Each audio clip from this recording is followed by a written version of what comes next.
kakagano niya. Dati yung cellphone na ano na carbon dito. Ayan, kain na po tayo.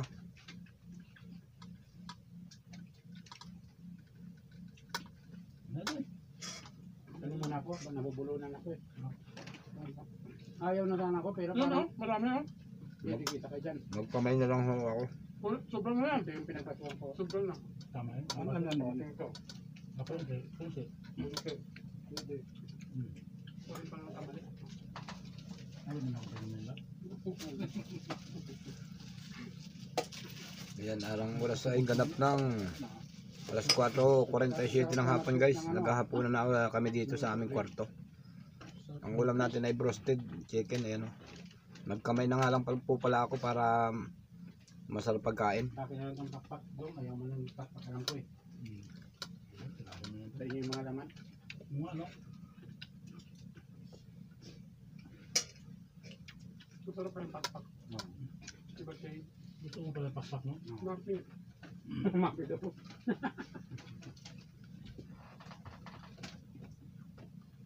Tingnan mo, kung pa ng bata niyan. 2 taon lubos. Diba? Ito ang 2 taon. Pamasahe. 80. Ano lang mga idol, bye-bye po. Maraming salamat, bye-bye. 50. Tapos, di kasi mag-build to rin doon. Hindi ko tapos pang na Hindi ka pa makakapin yung boss. Mayan. Wala sana tayo. Mayan na. Wala sana tayo linatakan ngayon. Brad. Wala sana tayo linatakan ngayon. Wala naman. Ayaw nga. Ayaw nga yan. Ayaw nga yan. Wala binigay niyo yan. Masabi ko nga, wala na tayo linatakan ngayon. Ikaw lang mo nilalantakan na. Nagbigay si Wala. Hello mga idol, dyan at kami nga po pala nag-amukbang ng broasted. No? Sama-sama po kami kumakain ng ating mga kasamahan dati sa trabaho at hanggang ngayon po sama-sama. Good afternoon guys. Ayan, nagkakasiyahan ang mga kasama ko dito. Hindi ka pala kasama? Ayan o. Ayan o. Kumakain sila ng roasted o. Meron pang merinda. Ayan o. Ayan guys o. Ayan guys yung sponsor ng roasted o. Si Francis yung naglalagay ng merinda sa mga baso. Ayan.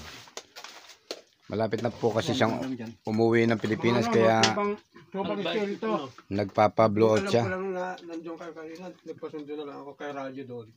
Yan po ang kanyang mga pagkain roasted with merinda. Meron pa nakahubad na si Teddy Reboldad. Ayan. Namnamin namin yung mga buwan na magkasama-sama pa kami dito kasi once na malapit na rin kami.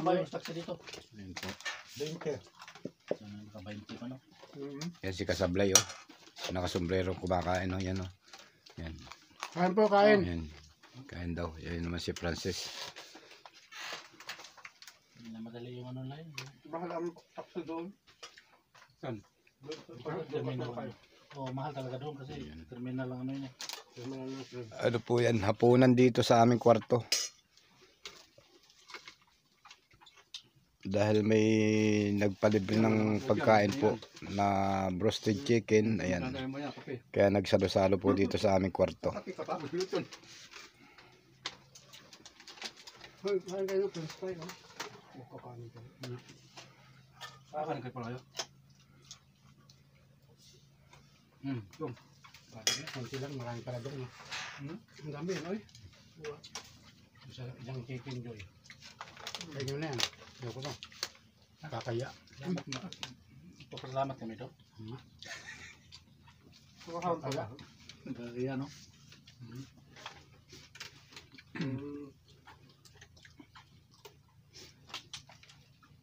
Ano?